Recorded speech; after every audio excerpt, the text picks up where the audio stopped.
Hello students, welcome to electronics Acharya. आज का हमारा टॉपिक है 8284 clock generator and driver of 8086। आज हम लोग पढ़ने जा रहे हैं 8284 क्लॉक जनरेटर को, किस तरीके से इसको यूज़ किया जाता है 8086 के लिए एज अ क्लॉक प्रोवाइडर। देखते हैं, चलिए स्टार्ट करते हैं 8086 के कॉन्फ़िगरेशंस के साथ में। 8086 can work in either of the two modes. दो मोड्स में वर्क कर सकता है, minimum mode and maximum mode. In minimum mode, 8086 is the only processor in the system and is also called as the uniprocessor mode. While in maximum mode, multiprocessors can be present in the system. Some common components of 8086/8088 systems are like 8282 octal latch, 8284 clock generator and driver, 8286 octal bus transceiver and 8288 bus controller. सभी को देखेंगे, लेकिन आज का हमारा topic है 8284 clock generator. चलिए शुरू करते हैं। 8284 क्लॉक जनरेटर के अंदर जाने से पहले डिस्कस कर लेंगे कि हमें किस तरीके की क्लॉक सिग्नल्स चाहिए होते हैं 8086 में। Before discussing the clock generator, let us understand the requirements of 8086 and 8088 as far as the clock input is concerned.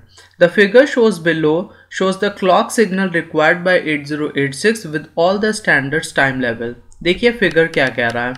Figure हमारा कुछ इस तरीके से हमें रिक्वायरमेंट होती है क्लॉक सिग्नल की। ये हमारा फिगर है। देखिए स्टैंडर्ड हमें +5 वोल्ट की सप्लाई देनी है। +5 वोल्ट से स्टार्ट करेंगे। फिर जो फॉल टाइम होगा, हमें फॉल टाइम चाहिए 10 नैनो सेकेंड्स का मैक्सिमम फॉल टाइम हमें चाहिए हो सकता है। इसके बाद में राइज टाइम भी हमें 10 नैनो सेकेंड्स का चाहिए होगा। राइज टाइम 10 नैनो सेकेंड्स का हो गया। ओके, तो राइज टाइम हमारा 10 नैनो सेकेंड्स का हो गया, फॉल टाइम 10 नैनो सेकेंड्स का हो गया। स्टार्टिंग हमने करी +5 वोल्ट से और मैक्सिमम ये इसका एम्पलीट्यूड कहाँ तक पहुँच रहा है, 6 वोल्ट तक जा रहा है, यानी कि VCC +1 तक ये मैक्सिमम जा रहा है। और मिनिमम कहाँ तक जा रहा है, -0.5 तक ये मिनिमम जा रहा है। टाइम पीरियड आपका यहाँ से स्टार्ट होकर के यहाँ पर टाइम पीरियड हो गया। ओके, चलिए देखते हैं और क्या क्या बोला गया है। T on is equals to T/3 भी रहेगा हमारा। देखते हैं क्या क्या रिक्वायरमेंट्स हैं। Clock required by 8086 should satisfy the following specifications. ये स्पेसिफिकेशंस हैं कि rise and fall times 10 nano seconds का होना चाहिए। मैक्सिमम क्लॉक फ्रिक्वेंसी जो हमें जनरेट करनी होगी वो हमारी कितनी हो सकती है, 8 मेगाहर्ट्ज तक की क्लॉक फ्रिक्वेंसी चाहिए हो सकती है प्रोसेसर को, 10 मेगाहर्ट्ज या फिर 5 मेगाहर्ट्ज की। मिनिमम क्लॉक फ्रिक्वेंसी जिस पर 8086 वर्क करता है वो होती है 2 मेगाहर्ट्ज। तो एटलीस्ट हमें ऐसा क्लॉक जनरेटर चाहिए जो कि मिनिमम 2 मेगाहर्ट्ज तक की क्लॉक फ्रिक्वेंसी तो जनरेट कर ही सके। साथ में बात आती है ड्यूटी साइकिल की। तो ड्यूटी साइकिल ये जो हमारा 8284 है, ये हमें ड्यूटी साइकिल 33% तक की प्रोवाइड कर देता है। तो हमें ड्यूटी साइकिल भी रनिंग कराने के लिए एटलीस्ट 33% तक की तो चाहिए ही होती है। अच्छा, बात करते हैं लो वोल्टेज रेंज कौन सी है जिस पर 8086 वर्क कर सकता है। तो लो वोल्टेज रेंज जो 8086 की है वो -0.5 से लेकर के +0.6 तक की रेंज में भी अगर हमारा सिग्नल रहेगा ना तो 8086 ऑपरेट कर सकता है। और हाई वोल्टेजेस के केस की अगर हम बात करें तो 3.9 वोल्ट से लेकर के VCC +1 यानी कि 5+1 यानी कि 6 वोल्ट्स तक हमारा हाई वोल्टेज रेंज हो सकती है। The minimum clock frequency of 2 megahertz has been decided by keeping the refreshing cycle of the dynamic RAM cells of the memory in mind. 2 megahertz इसीलिए रखी गई है इसकी minimum clock frequency, refreshing cycle को देखते हुए। जो डायनामिक रैम साइकिल्स हैं उनको देखते हुए ही 2 मेगाहर्ट्ज हमारी मिनिमम क्लॉक फ्रिक्वेंसी रखी गई है। The task of designing an external clock oscillator is greatly simplified due to the Intel IC 8284 which is a clock generator for 8086। देखिए काफ़ी आसान हो गया है हमारा काम जब इंटेल ने 8284 क्लॉक जनरेटर नाम की ही IC हमें बना करके दे दी है। तो इससे हम डायरेक्ट अपनी जो है जितनी भी हमारी रिक्वायर्ड फ्रिक्वेंसी है उस रिक्वायर्ड फ्रिक्वेंसी पे क्लॉक सिग्नल्स को जनरेट कर सकते हैं और ये क्लॉक सिग्नल्स फिर फीड कर दिए जाएंगे 8086 में। चलिए ये हो गया। अब स्टार्ट करते हैं 8284 का पिन कॉन्फ़िगरेशंस। पिन कॉन्फ़िगरेशन देखेंगे पहले, उससे पहले इसका इंटरनल ब्लॉक डायग्राम देख लेते हैं 8284 का। The internal block diagram and pin configuration are shown below. देखिए ये कुछ हमारा इंटरनल ब्लॉक डायग्राम है 8284 का। ऊपर एक हमारे पास में रीसेट सेक्शन होता है, एक होता है क्लॉक सेक्शन और एक होता है रेडी सेक्शन। सो हमारा रहेगा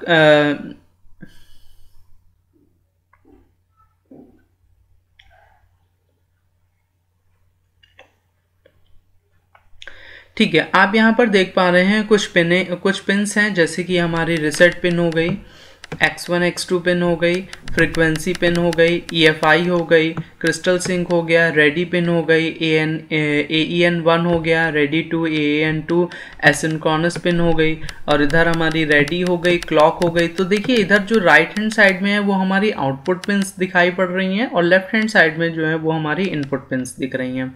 सभी को डिस्कस करेंगे, और बीच में ये हमारा कुछ जो भी हमारा यहाँ से लेफ्ट साइड से इनपुट आ रहा है उसमें अपना लॉजिक्स लग करके राइट साइड में हमें एक्चुअल डेटा प्रोवाइड हो जाएगा। 8284 is a bipolar clock generator or driver which has been designed to provide the clock signals for 8086, 8088 and peripherals। ये जो 8284 हमारा bipolar clock generator डिज़ाइन किया गया है, ये clock signals प्रोवाइड करता है 8086 के लिए, 8088 के लिए और कई पेरिफेरल्स के लिए भी।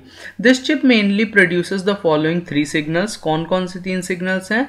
पहला ये हमें क्लॉक सिग्नल प्रोवाइड करता है, दूसरा हमें ये रेडी सिग्नल प्रोवाइड करता है, और तीसरा हमारा ये रीसेट सिग्नल हमें प्रोवाइड करता है। It also provides the ready 1 and ready 2 signals along with their corresponding addresses. Enable signals, address enable signal AEN1 and address enable signal 2 AEN2 for the multibus system. अगर हम मल्टीबस systems की बात करें तो वहां पर एड्रेस एनेबल 1 और address enable 2 के लिए भी ये करस्पॉन्डिंग एड्रेसेस के साथ में रेडी 1 एंड रेडी 2 सिग्नल्स भी जनरेट करता है। पिन डायग्राम देख लेते हैं इसका कैसा है पिन डायग्राम। सो ये हमारा इंटेल 8284 का पिन डायग्राम है। सिंक्रोनस पिन दिख रही है, क्लॉक दिख रहा है, AEN1 है, रेडी 1 है, रेडी है, रेडी 2 है, AEN2 है, क्लॉक है, ग्राउंड है, VCC है, X1 X2 है, एसिंक्रोनस है, EFI है, फ्रीक्वेंसी है, OSC है, RES है और रीसेट है। अब इसके बारे में देख लेते हैं क्या क्या फीचर्स हैं 8284 के। So 8284 generates system clock for the 8086 and 8088 processors and the peripherals. ठीक है, ऑपरेट्स ऑन सिंगल +5 वोल्ट की सप्लाई पे ऑपरेट करता है। पिन, कितनी पिन्स यहाँ पर अवेलेबल हैं? Available in 18 pin package. 18 pins के पैकेज में ये डिवाइस हमारी अवेलेबल है। Can use either a crystal or a TTL external signal as the frequency source. देखिए ये जो हमारा प्रोसेसर है इसको एक फ्रिक्वेंसी सोर्स भी चाहिए होता है। सो इसको फ्रिक्वेंसी सोर्स जो चाहिए होता है उसमें हम या तो क्रिस्टल पर ऑपरेटेड फ्रिक्वेंसी लगा सकते हैं या फिर TTL पर ऑपरेटेड फ्रिक्वेंसी लगा सकते हैं। आपको ऊपर इंटरनल डायग्राम में दिखाते हैं। देखिए क्रिस्टल ऑसिलेटर लगा करके यहाँ पर फ्रिक्वेंसी प्रोवाइड करी जाती है। ओके, तो हम क्रिस्टल ऑसिलेटर लगा करके भी या फिर TTL से हम फ्रिक्वेंसी सोर्स जनरेट कर सकते हैं। Generates the system reset output. System reset output generate करता है। Provides the synchronization between local ready and microprocessor ready signals. और ये प्रोवाइड कराता है सिंक्रोनाइजेशन लोकल रेडी और माइक्रोप्रोसेसर रेडी सिग्नल्स के बीच में। मतलब लोकली जो रेडी सिग्नल्स हैं वो और प्रोसेसर्स के जो रेडी सिग्नल्स हैं वो उनके बीच में सिंक्रोनाइजेशन भी ये डिवाइस प्रोवाइड कर देती है। नेक्स्ट क्या फीचर है इसका?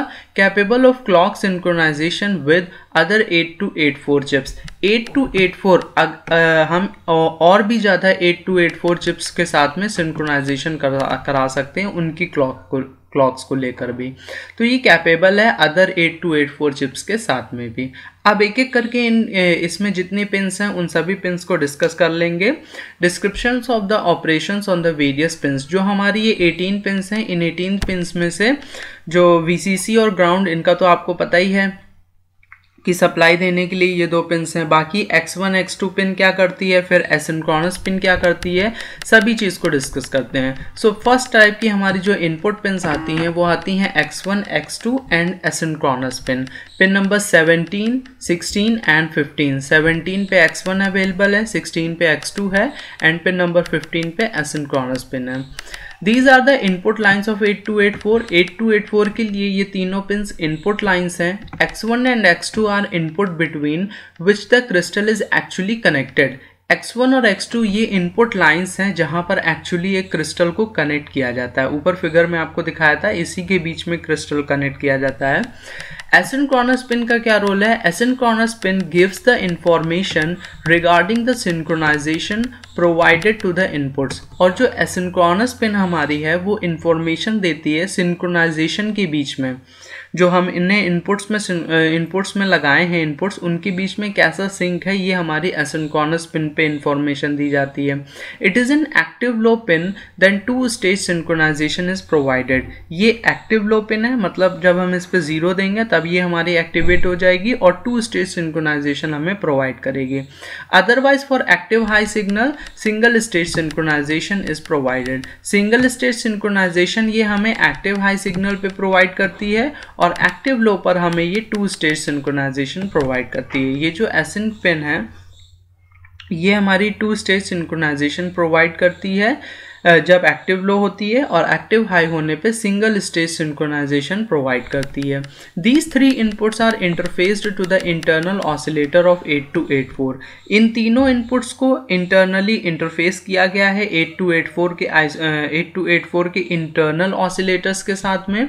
The internal oscillator circuit of the 8284 has been designed to operate with external crystal which operates in the series resonant fundamental mode।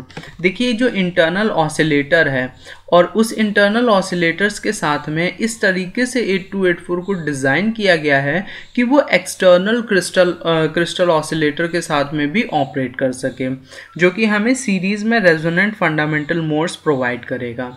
The external crystal act as the source of the basic operating frequency for the internal oscillator. Internal oscillator के लिए basic operating frequency provide करेगा एक external crystal. The advantage of using the crystal is that the frequency remains dead constant। जो हम external crystal use कर रहे हैं उसका सबसे बड़ा एडवांटेज ये है कि फ्रिक्वेंसी हमेशा कांस्टेंट रहने वाली है हमारी। The crystal frequency should be equal to 3 times the required clock frequency. देखिए अब आपको जितनी भी क्लॉक फ्रिक्वेंसी चाहिए, सपोज कर लेते हैं कि हमें 5 मेगाहर्ट्ज़ के लिए क्लॉक फ्रिक्वेंसी चाहिए। 8284 को हमें इस तरीके से डिज़ाइन करना है कि यहाँ से आउटपुट हमें मिले 5 मेगाहर्ट्ज़ की क्लॉक सिग्नल्स।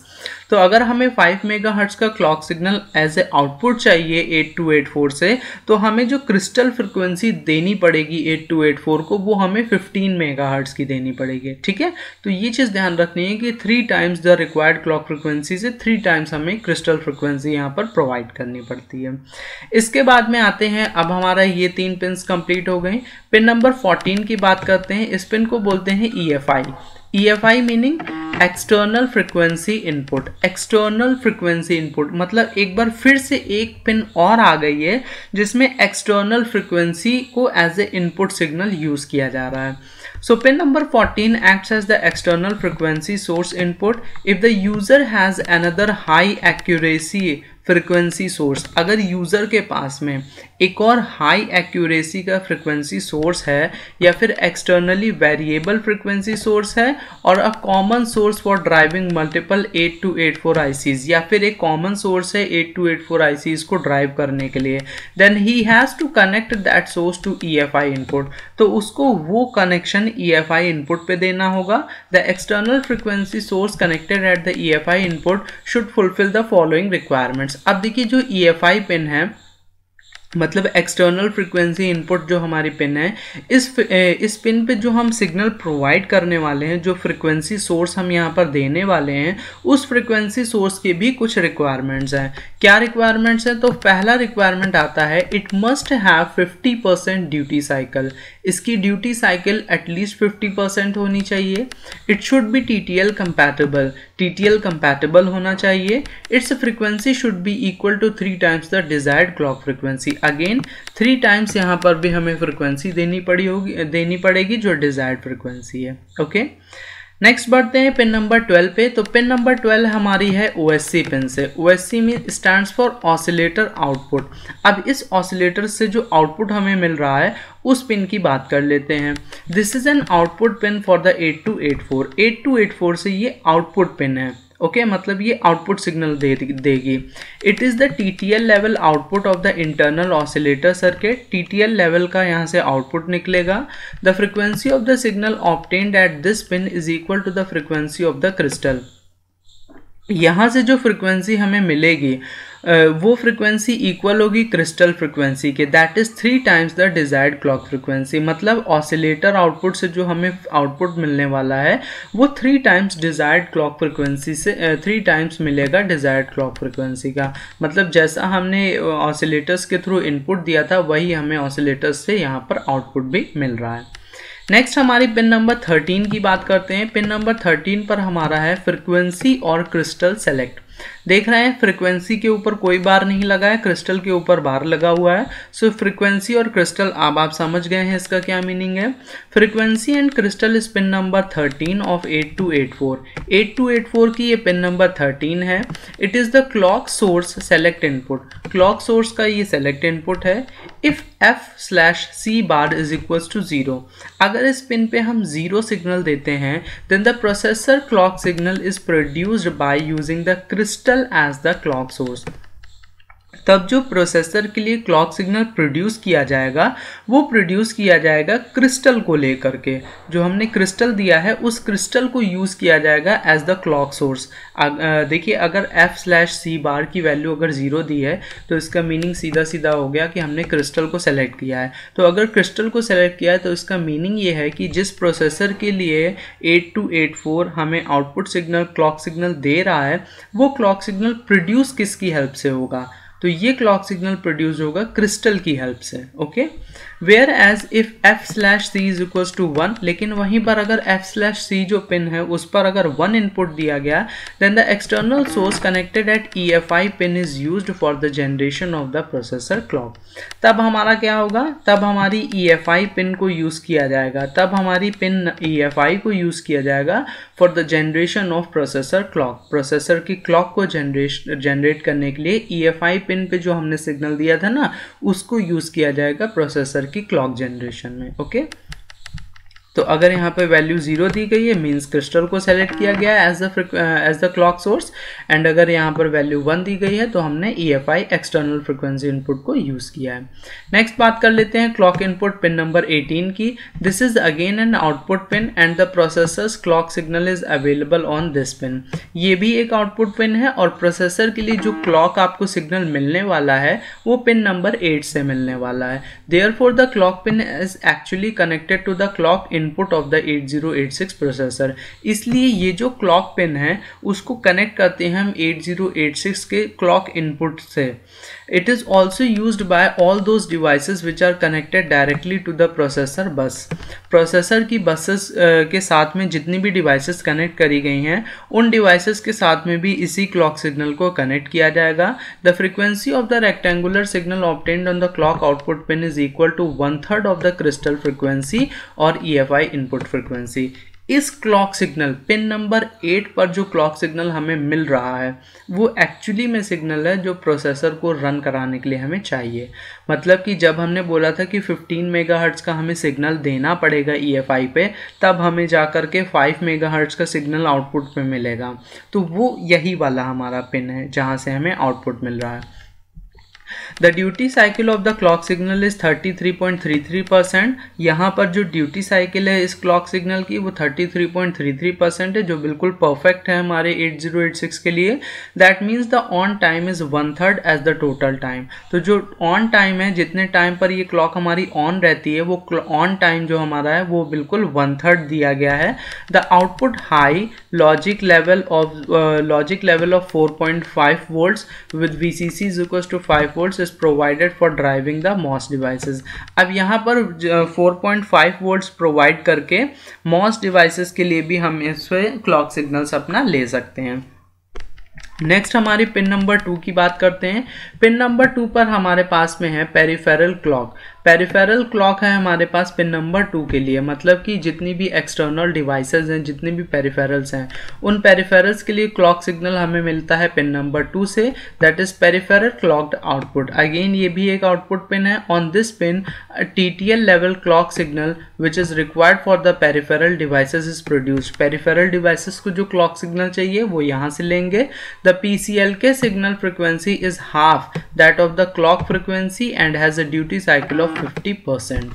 देखिए जो PCLK सिग्नल है, सिग्नल फ्रिक्वेंसी जो रहेगी वो क्लॉक फ्रिक्वेंसी से हाफ फ्रिक्वेंसी रहेगी, और यहाँ पर जो ड्यूटी साइकिल मिलती है वो हमें 50% की ड्यूटी साइकिल मिलती है। ओके, नेक्स्ट बात करते हैं पिन नंबर 1 की। तो पिन नंबर 1 हमारा है C sync. C sync means clock synchronization. Pin number 1 of 8284 is the clock synchronization input, और ये एक इनपुट सिग्नल, इनपुट पिन है। The signal applied to this pin synchronizes the CPU clock to an external event.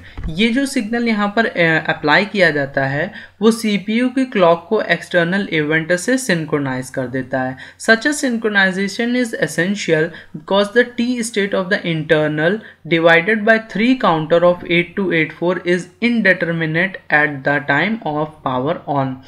ऐसा इसलिए ज़रूरी है, synchronisation कराना इसलिए ज़रूरी है क्योंकि इंटरनली जो डिवाइड किया जा रहा है काउंटर 3 से, जो डिवाइड किया जा रहा है उससे हमारा पावर ऑन में इंडेटर्मिनेंसी हमें मिलती है।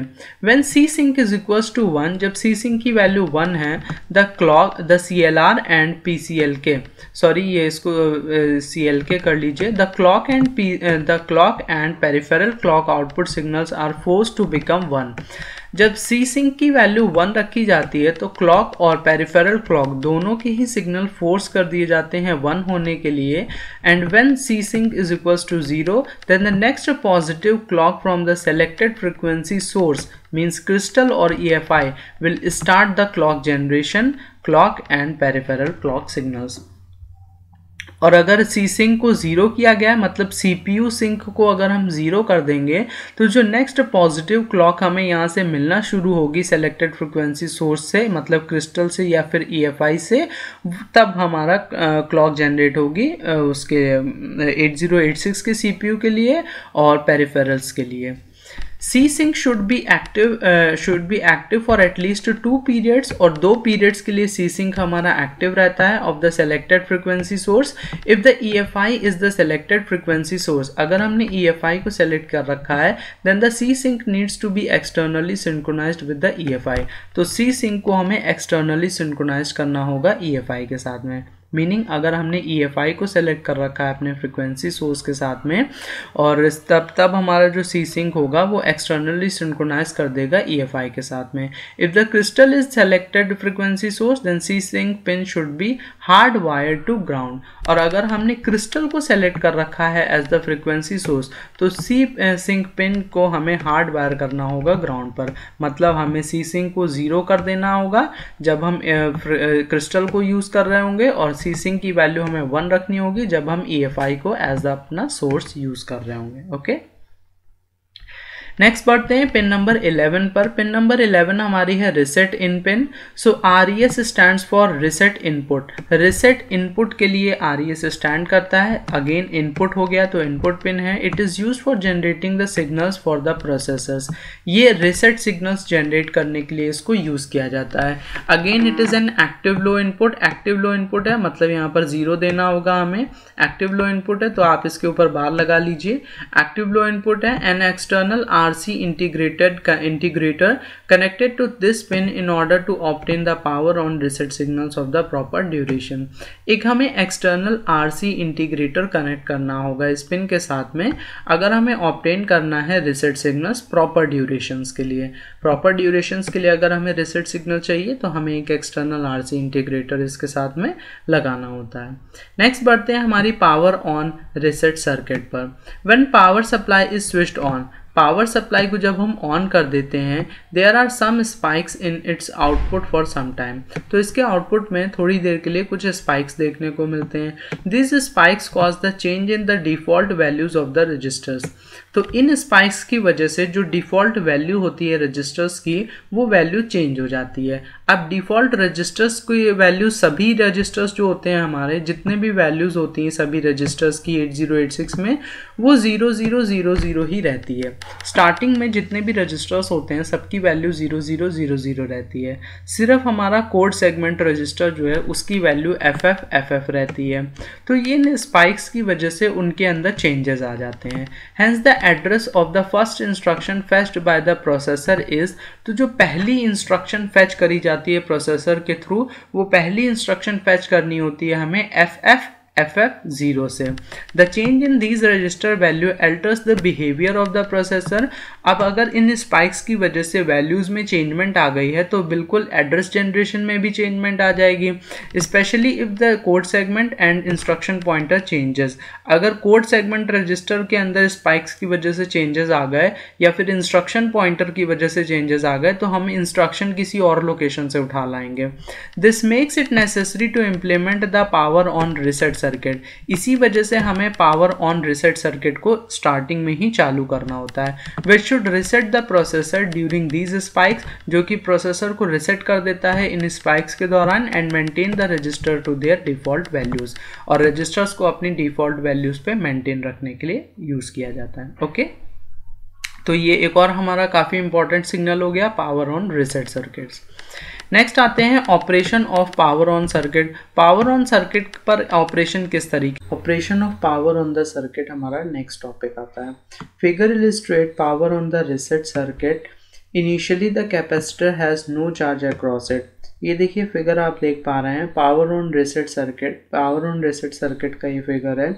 इनिशियली इस कैपेसिटर के अंदर कोई भी चार्ज नहीं है। When the system is switched on, जब सिस्टम को हम स्विच ऑन करते हैं, जब सिस्टम को हम स्विच ऑन करेंगे तो कैपेसिटर के पास में कोई भी चार्ज नहीं होगा।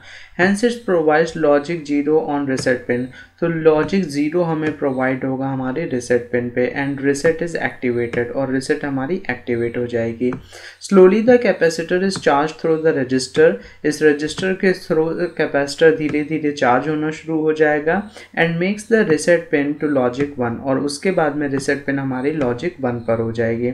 The charging time of the capacitor is such that by this time the spikes of the power supply are vanished, और चार्जिंग टाइम कैपेसिटर का कुछ इस तरीके से रन करेगा कि जितनी भी टाइम हमारी स्पाइक्स चलती हैं पावर सप्लाई की, वो पूरे उस चार्जिंग टाइम के थ्रू वैनिश हो जाएंगी, डिलीट हो जाएंगी। दिस डिसेबल्स द रीसेट, इससे हमारा रीसेट डिसेबल हो जाएगा, and the processor switches on, और उसके बाद में प्रोसेसर हमारा स्विच ऑन हो जाएगा। The diode is connected across the register to discharge the capacitor rapidly when the power supply is switched off, और ये जो डायोड लगाया गया है रजिस्टर के थ्रू, वो इसीलिए लगाया गया है ताकि कैपेसिटर को तुरंत डिस्चार्ज किया जा सके जैसे ही पावर सप्लाई को हम हटाएंगे। The switch is for the manual reset to discharge the capacitor by connecting it to the ground. ये जो स्विच SW दिख रहा है, इसको ग्राउंड से कनेक्ट करके हम इसको मैनुअली भी डिस्चार्ज कर सकते हैं कैपेसिटर को। सो इस तरीके से ऑपरेशन होता है पावर ऑन सर्किट का। नेक्स्ट आगे बढ़ते हैं। आगे हमारी पिन नंबर 10 आती है रीसेट की pin. Pin number 10 is the reset output pin. ये रीसेट आउटपुट पिन है। It is active high pin है which is use to reset the 8086 family processors. 8086 की फैमिली के जितने भी प्रोसेसर्स हैं उन सबको रीसेट करने के लिए इस पिन से निकले हुए आउटपुट को हम यूज कर सकते हैं। The timing characteristics of the reset signal on this pins are decided by the external connected to the RES pin. RES input, RES input यानी कि रीसेट इनपुट से जो भी हमारे एक्सटर्नल डिवाइसेस कनेक्टेड होंगी उनको हम यहाँ पर से रीसेट सिग्नल भेज करके रीसेट कर सकते हैं। The reset pin is connected directly to the reset input of the 8086, और 8086 के केस में जो 8086 का रीसेट इनपुट है वो इससे डायरेक्टली कनेक्ट कर दिया जाता है। इसके बाद में हमारी एक पिन आती है रेडी पिन, पिन नंबर 5 पर। It is an active high output signal generated by 8284। Active high output signal है, 8284 जनरेट करता है।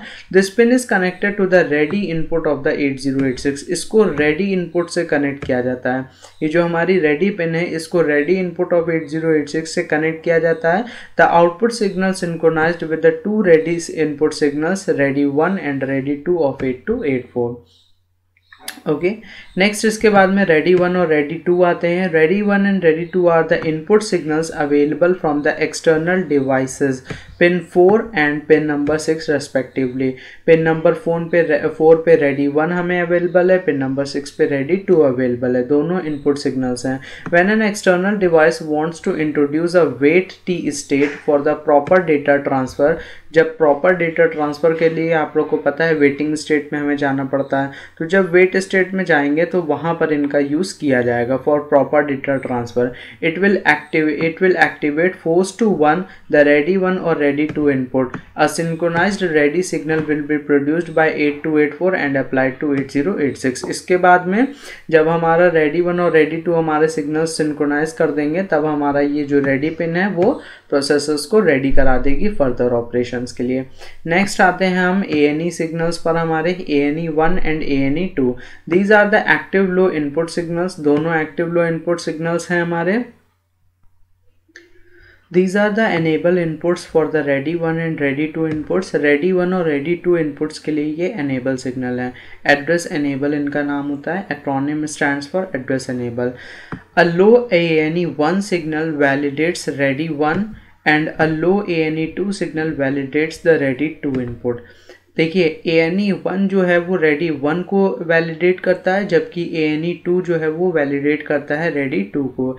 ANE 1 and ANE 2 signals are also called as gated signals. इन सिग्नल्स को हम गेटेड सिग्नल्स भी कहते हैं as they are generally used in the multi processor configuration, क्योंकि हम इनको मल्टी प्रोसेसर कॉन्फ़िगरेशंस में यूज़ करते हैं।